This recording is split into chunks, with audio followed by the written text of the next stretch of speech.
गांधी जयंती हर साल महात्मा गांधी के जन्म दिवस पर उनको श्रद्धांजलि देने के लिए पूरे देश के भारतीय लोगों द्वारा 2 अक्टूबर को मनाया जाता है।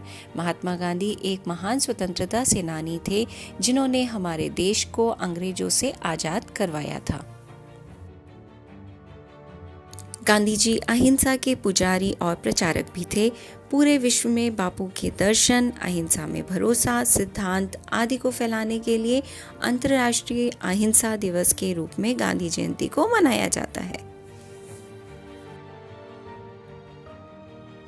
गांधी जी का जन्म 2 अक्टूबर 1869 को पोरबंदर, गुजरात में हुआ था। उनके पिता का नाम करमचंद गांधी एवं माता का नाम पुतली बाई था। महात्मा गांधी का पूरा नाम मोहनदास करमचंद गांधी था। गांधी जी बापू और भारत के राष्ट्रपिता के नाम से भी जाने जाते थे। बापू ने लंदन से वकालत की पढ़ाई की और बैरिस्टर बने। वो एक देशभक्त नेता थे और अहिंसा के पथ पर चलते हुए पूरे देश का भारतीय स्वतंत्रता आंदोलन में नेतृत्व किया। उनके अनुसार ब्रिटिश शासन से स्वतंत्रता की लड़ाई जीतने के लिए अहिंसा और सच्चाई ही एकमात्र हथियार है। वह कई बार जेल भी गए। हालांकि देश को आज़ादी मिलने तक उन्होंने अपने अहिंसा आंदोलन को जारी रखा। उन्होंने विश्व को अहिंसा की शक्ति दिखाई और लोगों को यह समझाया कि हर लड़ाई हिंसा से नहीं जीती जा सकती, बल्कि कुछ लड़ाइयाँ बिना खून की एक भी बूंद बहाए अहिंसा के मार्ग पर चलकर भी जीती जा सकती है।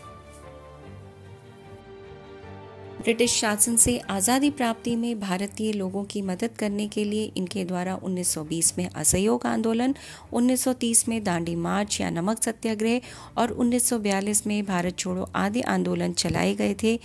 अंग्रेजों को भारत छोड़ने के लिए उनका भारत छोड़ो आंदोलन एक आदेश स्वरूप था।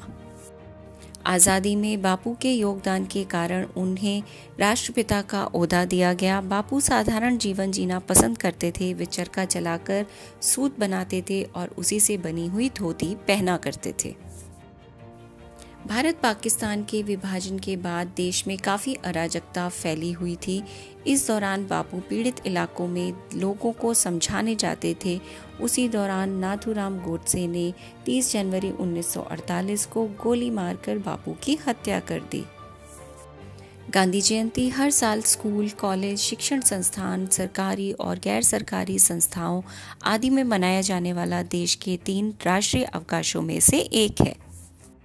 गांधी जयंती के दिन हम लोग बापू और उनके महान कार्यों को याद करते हैं। विद्यार्थियों को महात्मा गांधी के जीवन और उनके कार्यों से संबंधित बहुत सारे कार्य जैसे कविता या भाषण पाठ, नाट्य मंचन करना, निबंध लेखन, नारा लेखन, समूह चर्चा आदि दिए जाते हैं।